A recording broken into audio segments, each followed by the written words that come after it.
전도 대상자를 전도하는 것은 전도 대상자가 가지고 있는 생각을 바꾸는 겁니다. 즉 설득을 하는 겁니다.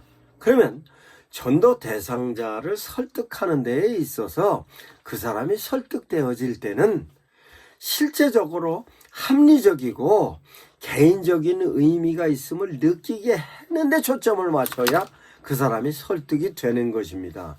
설득적인 멘트는 감동적인 멘트와 함께 생각을 깊이 해야 하는 것입니다. 그러면 설득을 하는 데 있어서의 가장 좋은 설득은 묻는 겁니다.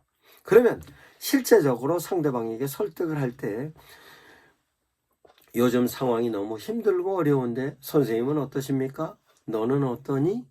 라고 물으면 힘들다고 얘기를 합니다. 힘들다고 얘기를 할 때 힘들다고 얘기를 안 하면 힘든 얘기가 나올 수 있는 멘트로 해야 하는 것입니다.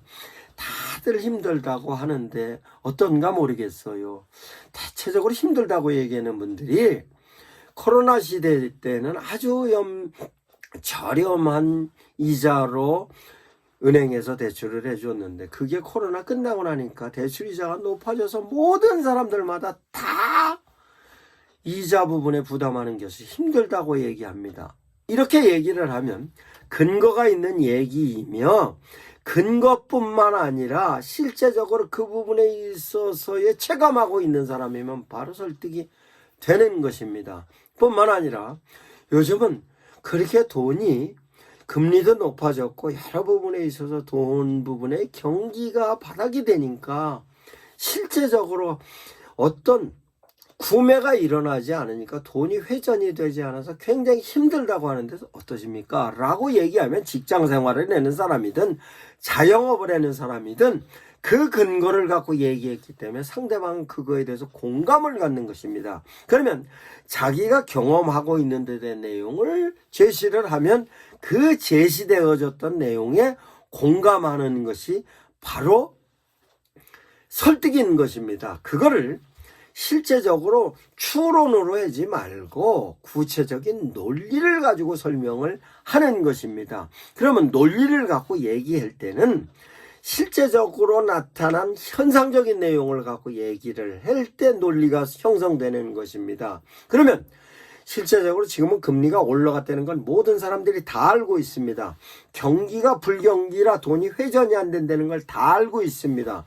뿐만 아니라 실제적으로 매출이 일어나지 않아서 고통받고 있다는 것이 뉴스를 끊임없이 얘기합니다. 거기다가 뉴스를 보면 실제적으로 뉴스 자체에 있어서 긍정적인 것보다는 부정적인 내용으로 제시를 많이 합니다.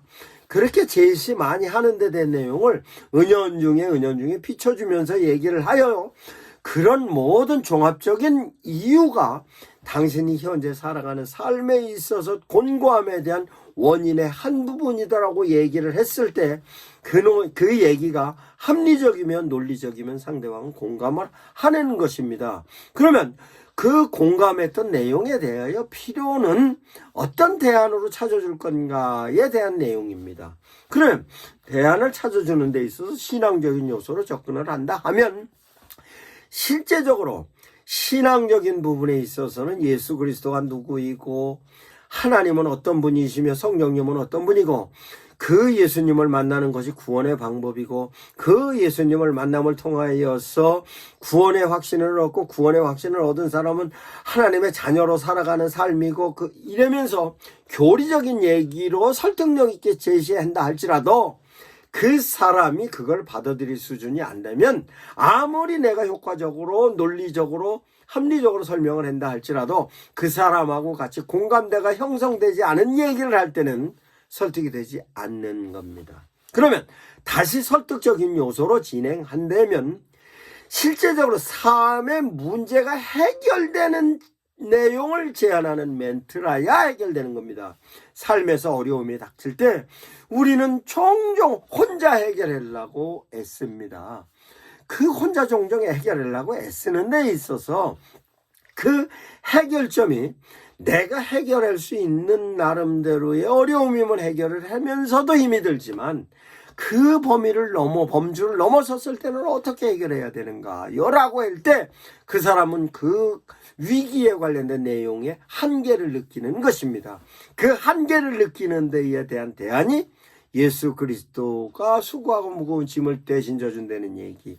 그걸로 끝나는 것이 아니라 내 이웃을 내 몸처럼 사랑한다는 예수 그리스도의 메시지를 목사님께서 설교로 하셨기 때문에 그걸 같이 어떻게 나누고 공감할 건가에 관련된 내용으로 같이 얘기를 하는 것입니다.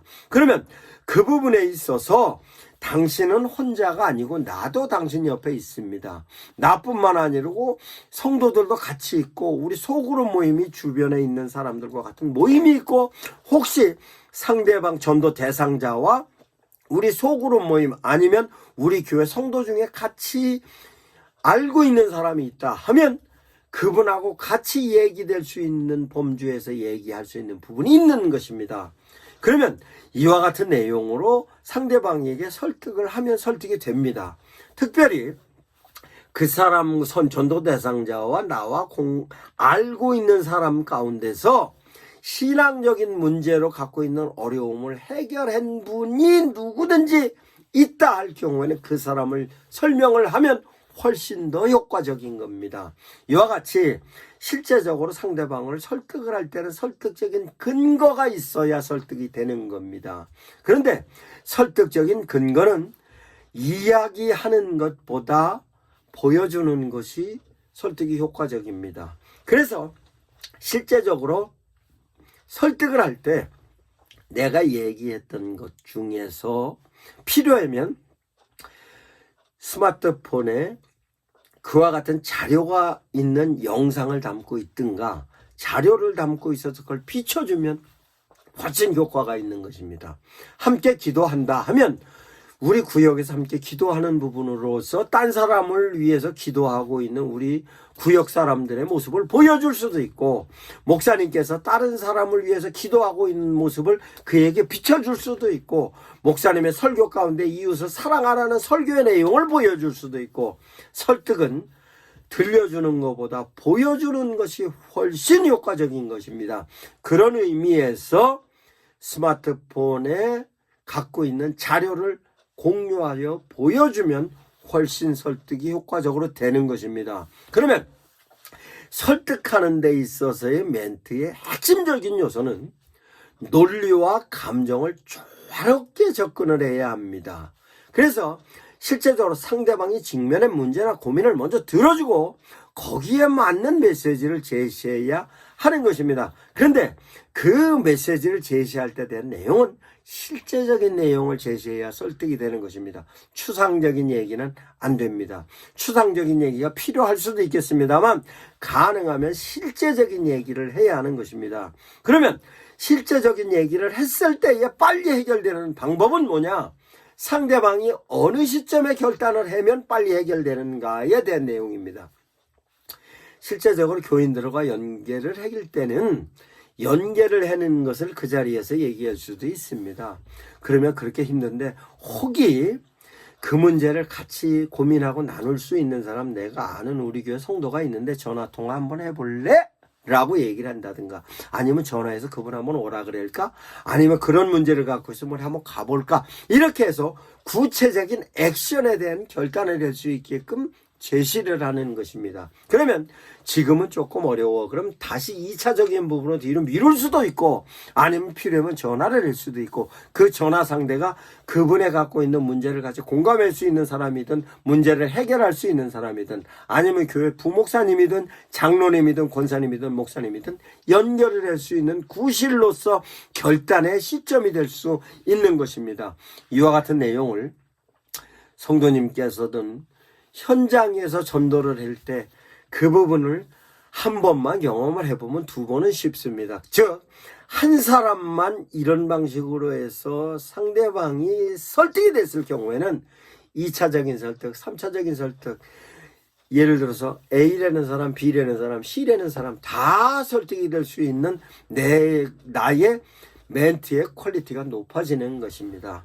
이것을 끊임없이 사람들과 접촉을 하는 가운데서 내 멘트의 퀄리티를 높이면 내가 가정에서 가족들에게 제시하는 멘트로도 설득을 효과적으로 할 수 있는 것이고, 직장에서도 효과적으로 할 수 있는 것이고, 처음 보는 사람도 설득을 할 수 있고, 교회에서 성도들 간에 있어서도 설득적인 부분의 퀄리티를 높일 수 있는 것입니다. 이 퀄리티를 높이면 실제적으로 전도를 보다 효과적으로 할 수 있는 것입니다.